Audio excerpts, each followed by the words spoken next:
Okay, welcome.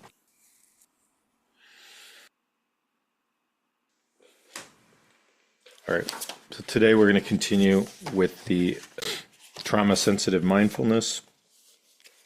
All right. And so what we've been looking at specifically is the three modes that this book recommends of trying to use mindfulness for PTSD.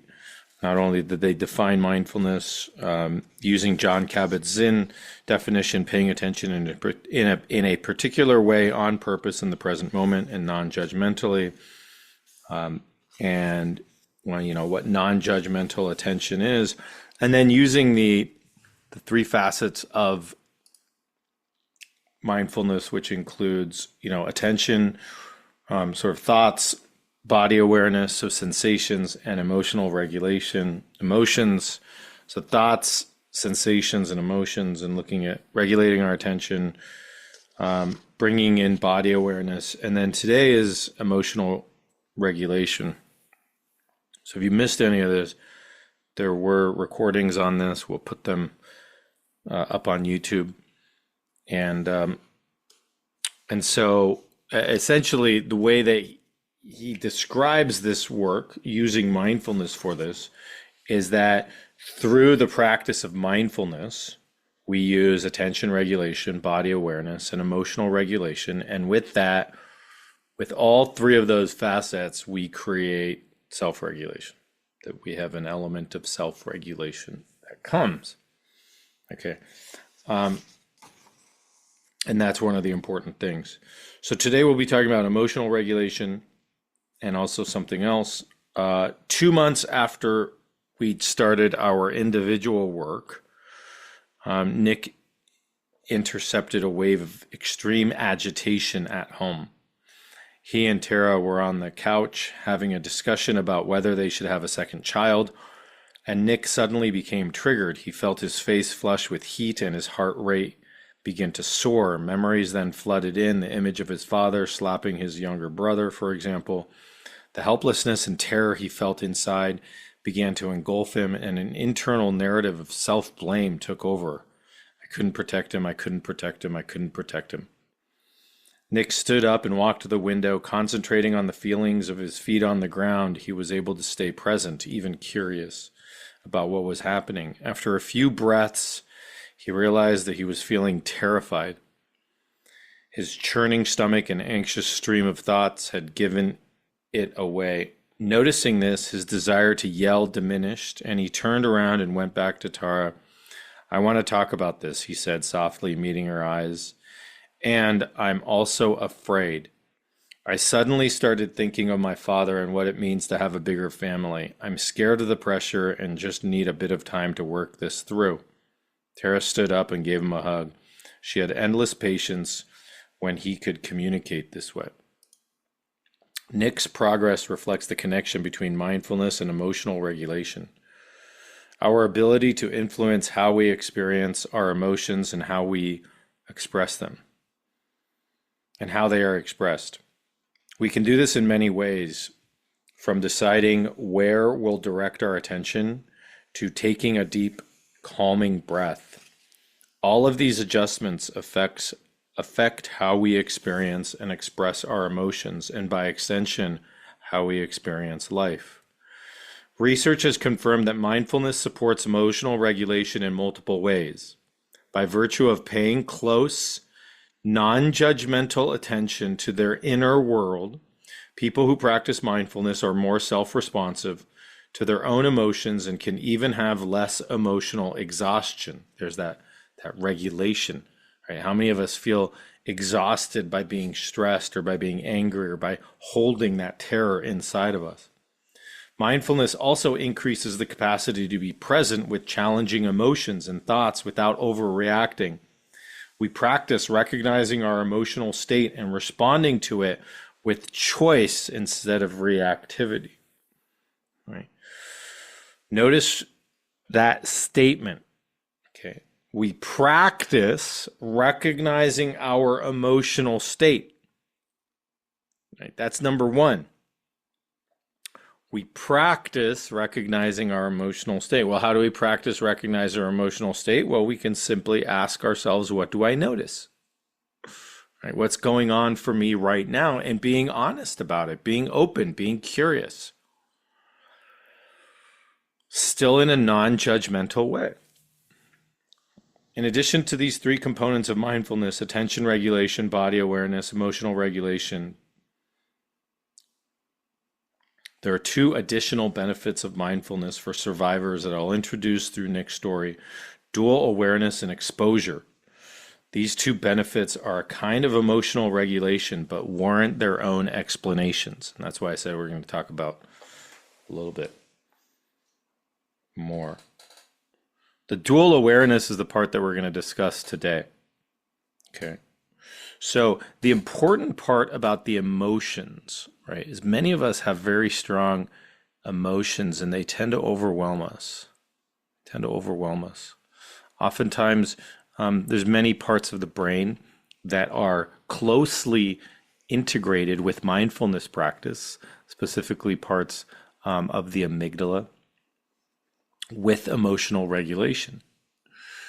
And when we bring on mindfulness and attention, we interact with our prefrontal cortex, and our prefrontal cortex can actually help regulate the emotions that we are feeling. Right? It's important, right, by simply recognizing our emotions. That's the key. Right? Recognizing them. Well, how can I recognize them? Right? Being honest, just being honest, being curious about what is happening to us. Labeling them, right? We have discussed this. I'm not going to say ad nauseum, but we have discussed this quite a bit. How do we, right, even looking at the specific research that was done with fMRIs of showing people, gruesome images of horror and terror and stuff, and scanning people's brains as they're watching these images and seeing the amygdala light up in functional MRI images, right? And then doing the same study with the same images, and then having people simply name the emotion they were experiencing by looking at the images, and how when they would name the emotion, the prefrontal cortex, the sort of the higher cognitive conscious system, would engage. And by just naming the emotion, the amygdala in real time, the activation of the amygdala in real time would decrease. And they could actually see this on the fMRI scanning as I was, as people were looking at these gruesome images, and they see the amygdala light up, and you're getting all tense. Oh my God, that's disgusting. How could people do this to each other? Blah, blah, blah. And you're in this, right? And then they said, okay, now we're going to show you the same images, right? And what you're going to do is you're going to name the emotion. And what they saw is, as they were naming it, right? Now, what are we doing when we're naming something? We're bringing in a different part of our brain. We're making those connections, those neuronal connections, even in the brain, but we're doing it consciously with intention. When we do that, boom, the prefrontal cortex activates. Now we have higher consciousness coming in, helping us regulate our emotions by simply naming it. And in real time, the activation of the amygdala goes, right? You're modulating. It's like a temperature, a thermostat on your amygdala. Okay. And it comes down, and the activation of the amygdala actually decreased by simply naming the emotions that you were having. And this is where the classic term has come, which we have used here before as well: name it to tame it. Name it to tame it. Right? Name it to tame it. So wait, I have an emotion. Name it. I'm feeling. If you have kids, this is actually a really good thing to do, to learn to teach them emotional regulation as well. Be really great if we had classes on emotional regulation when we were in kindergarten and first grade, as opposed to just counting numbers. right? Because we're never really taught that. And so as parents, if you are children or you have grandchildren or, well, how do you feel about that? Good. Good. No, when you pay attention, what do you notice in your body? What emotion comes up? And again, coming up with, right, stress is an emotion. It's a very powerful emotion. Many people are like, well, I'm stressed, right? And we've done the emotional onion, right? You name the emotion and you go down to a more core and core and core emotion, but you're simply recognizing the emotions that are present for you in this moment. You're naming them. You're taking a deep breath. You're finding your resource. You might be noticing your feet on the ground, your hands in your lap. You might be noticing the sensation of your breath, but you're directing your attention as opposed to, right? Oh, I'm noticing anger. I'm noticing rage, right? Breath, feet on the ground, noticing the walls and the colors of the room you're in, right? Noticing the sounds that you're hearing. You're bringing that aspect of mindfulness, that present moment awareness, as opposed to rage, memory of some past event. Now your entire awareness, attention is in that past event. Your body's constricting. You're going into a moment of PTSD. We've done RAIN, the RAIN practice, right? RAIN, recognize, accept, investigate, nurture. Right? These are all practices. You can see how when you bring mindfulness, right, you can bring mindfulness to different aspects of your life. And all these different practices that we've done, right, they're all ways of looking at emotions, for instance. Right? Whether you're looking at the emotional onion, whether you have a practice where you can simply name the emotion and you notice what happens when you name it. Okay. Whether you are constantly naming the emotion, like what am I feeling? Like, okay, I'm feeling anger. Well, why am I feeling? I'm feeling, underneath the anger, there's powerlessness, right? And then underneath the powerlessness, what's the, vulnerability, and underneath that, what's underneath that, right? And it's almost like through just naming it, all of a sudden you see these layers that are being shed.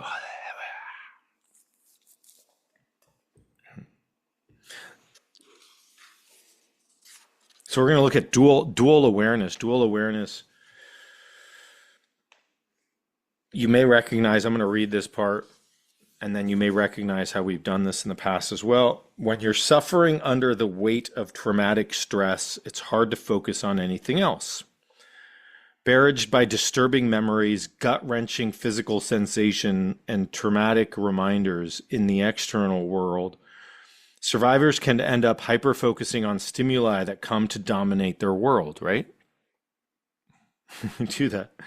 Think about a time you sprained an ankle or stubbed a toe, for instance. I'll bet that most of your focus was on the throbbing pain. For survivors, something similar happens. They come to fixate exclusively on particular stimuli. Right? So that's interesting, right? Certain stimuli, focus, hyperstimulate. This could be a specific sound or smell that triggers an overwhelming sense of danger. Our attention, is suddenly and then continually pulled in the direction of threat.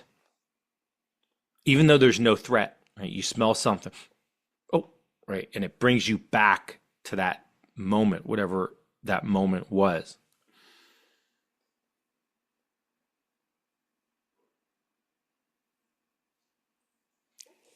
Right? They come to fixate exclusively on particular stimuli. This could be a specific sound or smell that triggers an overwhelming sense of danger. Danger, right? What are you going to do in danger? Our attention is suddenly and then continually, that's the point. right? Suddenly and then continually. There's that continuum. Pulled in the direction of threat. When this happens, the present moment is experienced through the lens of trauma. Attention becomes myopic. This is why dual awareness, the ability to maintain multiple perspectives at the same time, is such an important skill for survivors. Imagine a time when you were struggling with a difficult feeling, for instance, but could keep some perspective. Perhaps you became indignant about a driver cut you off but laid off the horn because you had a sleeping child in the back seat.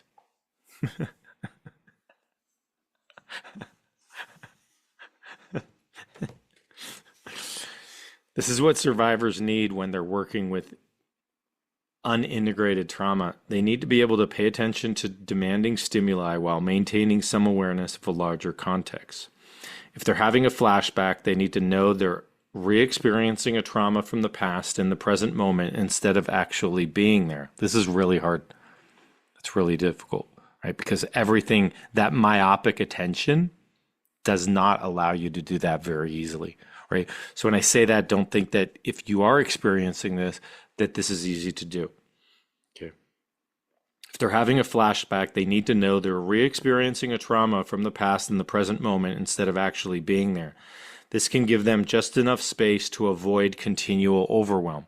All right. Ways of doing this are through attention, breath, grounding, resourcing, anchoring, even just looking around and noticing your present moment setting. Right? What are the colors of the walls of the room? What are the sounds that you're hearing? Clapping your hands, right? Bringing yourself, doing something to bring yourself to the present moment. Let's come back to Nick. As he talked about his father, Nick's heart began racing uncontrollably. A minute later, he couldn't focus on anything else. His breathing became rapid. He couldn't make eye contact, and he felt overwhelmingly scared and unsafe. He was back in time, in a situation that was terrifying. I asked Nick to look around the room and name different objects. Right? What you're doing is you're staying in the present moment. The painting on my office wall, the bookshelf in the corner, the succulent by the window, very specific objects. Right? Notice the color of the walls. Can you describe that painting over there? This is an orienting technique intended to return to survivors to the present.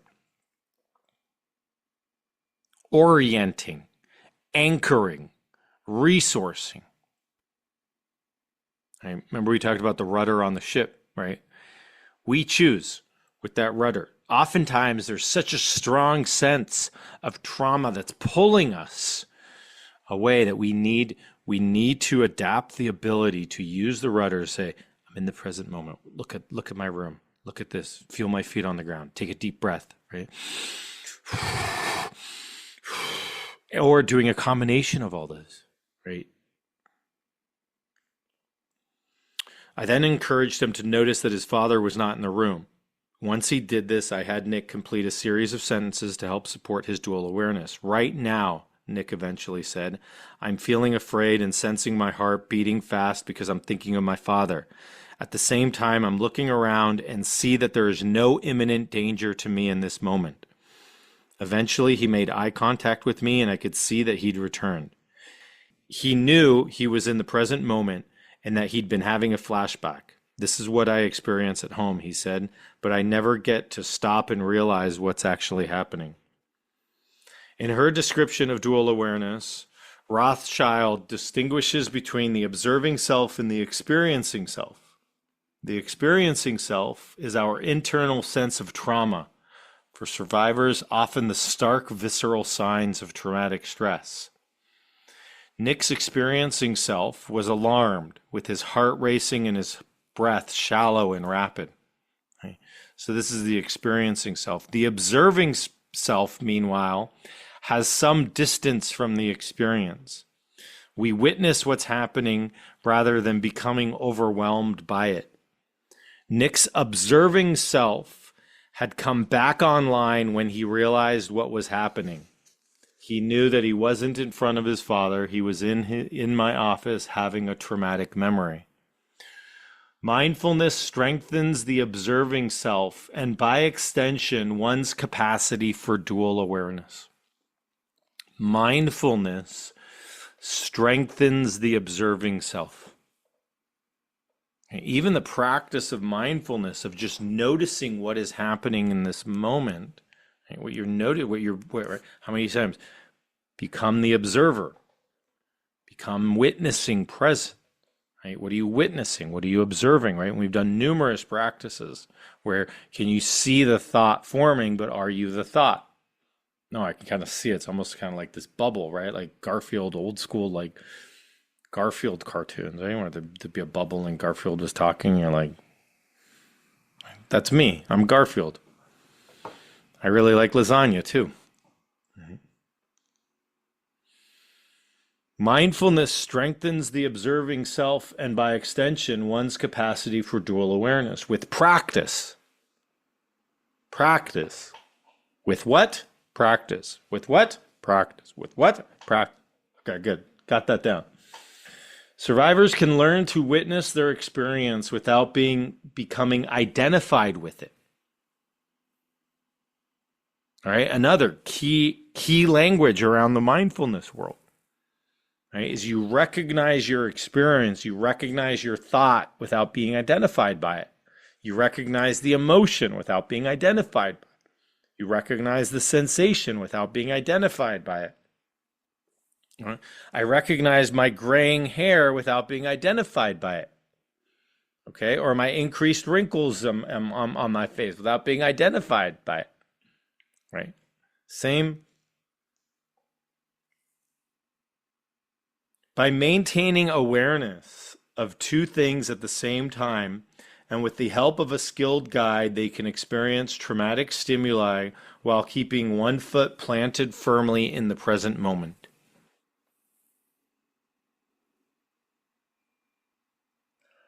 That's key. That's key. Okay, it's called dual awareness. Right, we've done a number of these exercises.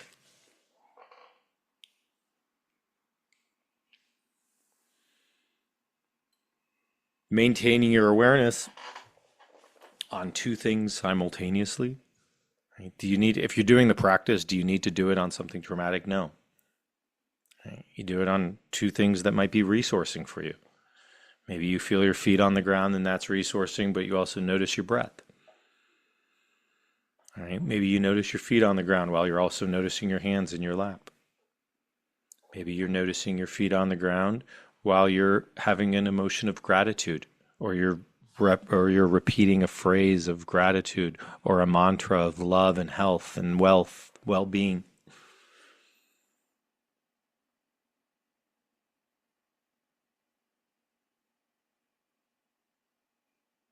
Right, and I use the word, we're going to go into it on Thursday, exposure. I use the word titrate. But first, when we practice mindfulness, right, we really look for that place that we can direct our attention to, right? The attention that we can direct our attention to that feels safer, that feels protected, that feels okay, that feels that I can direct my attention to.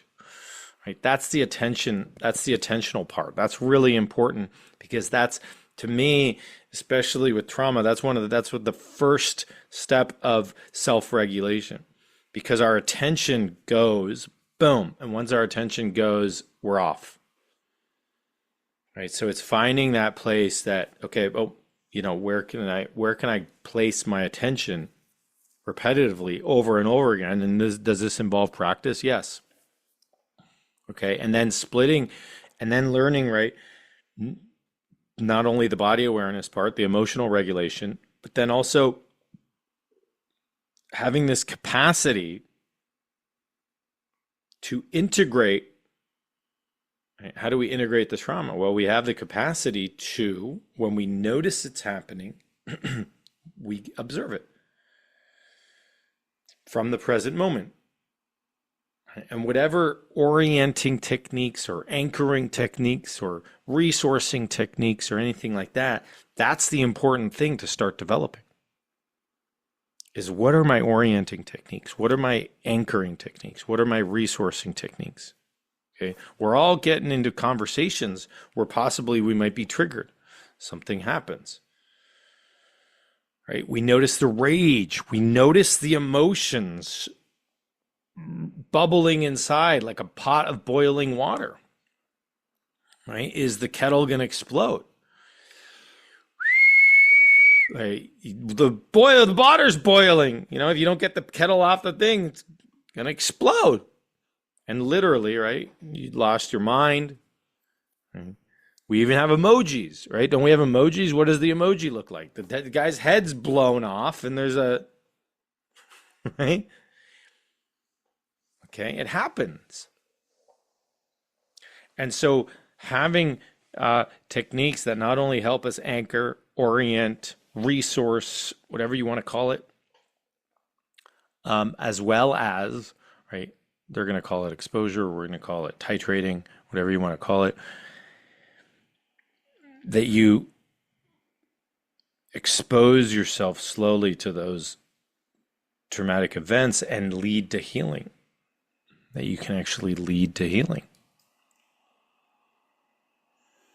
That you can come from a resourced present moment space and bring in a memory or bring in an emotion that might not be so pleasant, and yet titrate or ping pong from your resource to the emotion and allow it to be there in the present moment.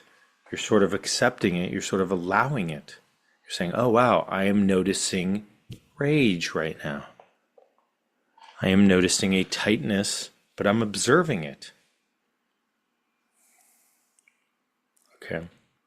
And so in order to be able to do this with a traumatic event, we want to be able to do this with not a traumatic event. Right? We want to be able to do this with two points of attention, just regular. Right? And so that's going to be our practice.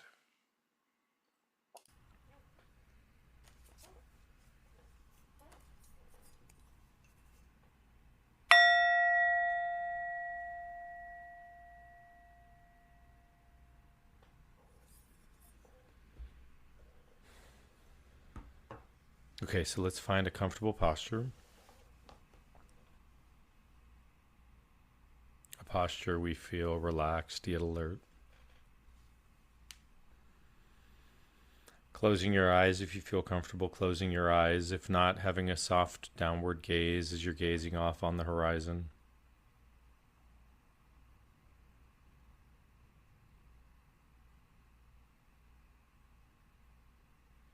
And taking 2 or 3 deep breaths, and with each inhale, allowing yourself to be present in this moment as best you can.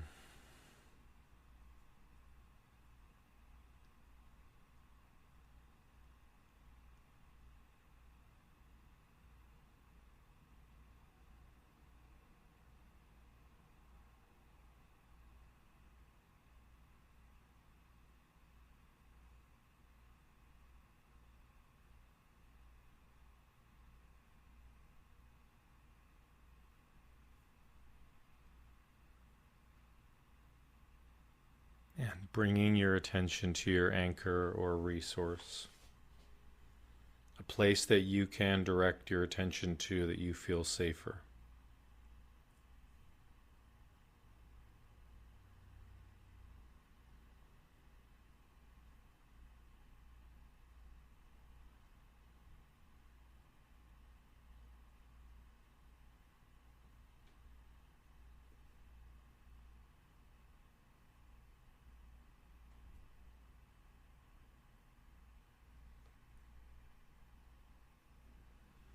And as your mind wanders, directing your attention back to your anchor, to your resource.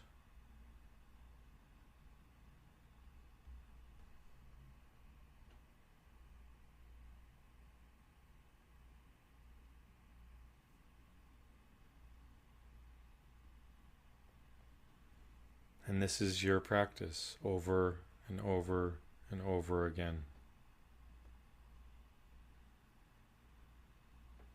finding that anchor, finding that resource, finding that place of stability, the reorienting that you can direct your attention to.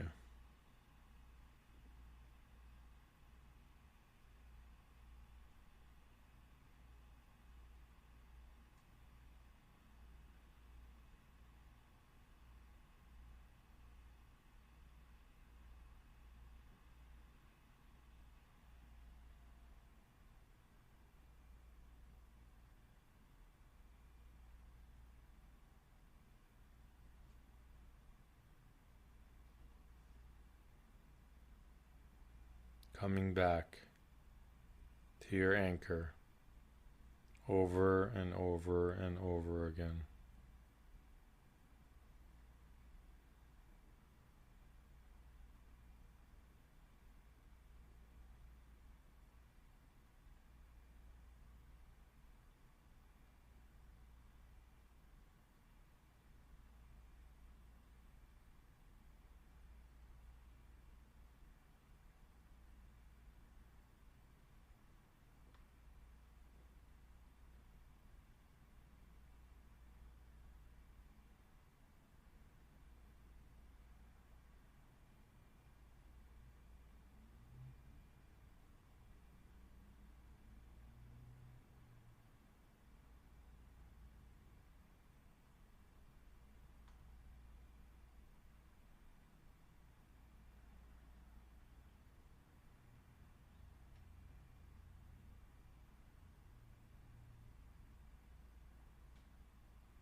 And just noticing from your space of anchor, what is your present moment experience?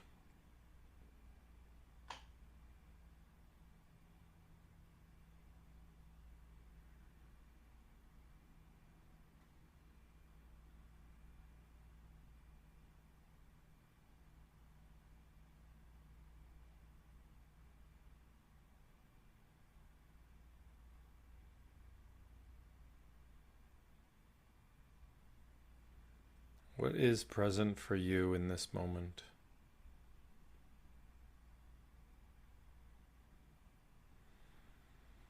And can you notice, can you pay attention to your anchor?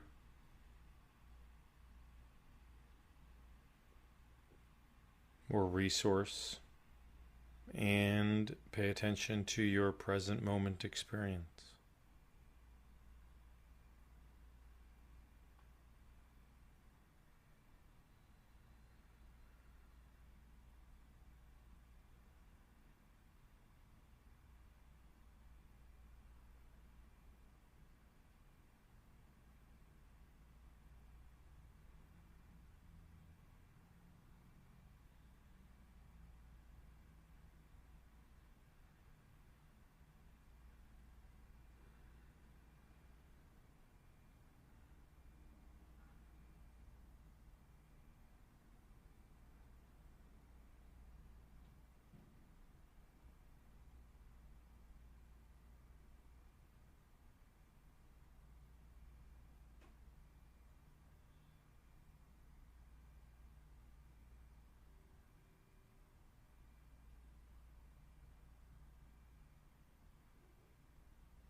Can you notice and observe or witness your anchor, your resource, and simultaneously notice, observe, and witness whatever is arising in the present moment for you right now?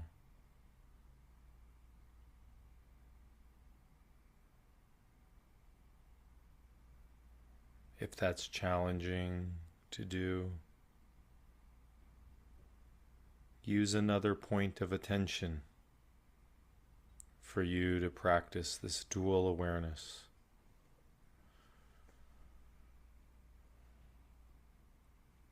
Bring your attention to your anchor or resource and find another place that you can rest your attention. And can you notice both objects of attention simultaneously? You may notice your breath, breathing, while you notice the feet contacting the floor or your hands in your lap. You may notice an emotion of openness, gratitude, while you notice the sensation of your breath.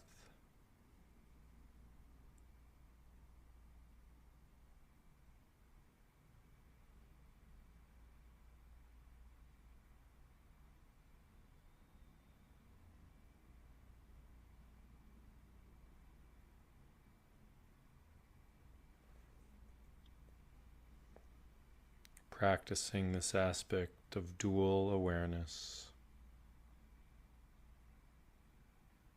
can we remain grounded, anchored, resourced, while noticing and witnessing our present moment experience.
And bringing your attention to your anchor.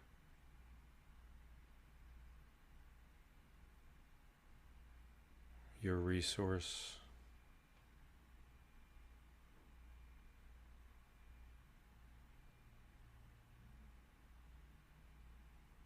Witnessing, observing your present moment experience.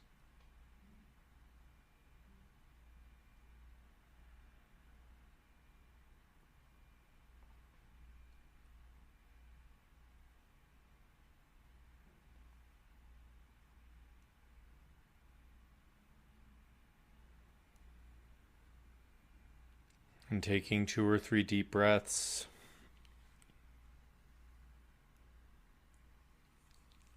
And opening your eyes if your eyes were closed. Reorienting yourself to your room and surroundings.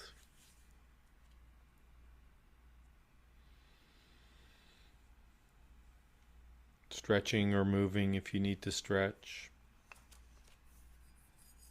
And just taking a moment to reflect on your practice.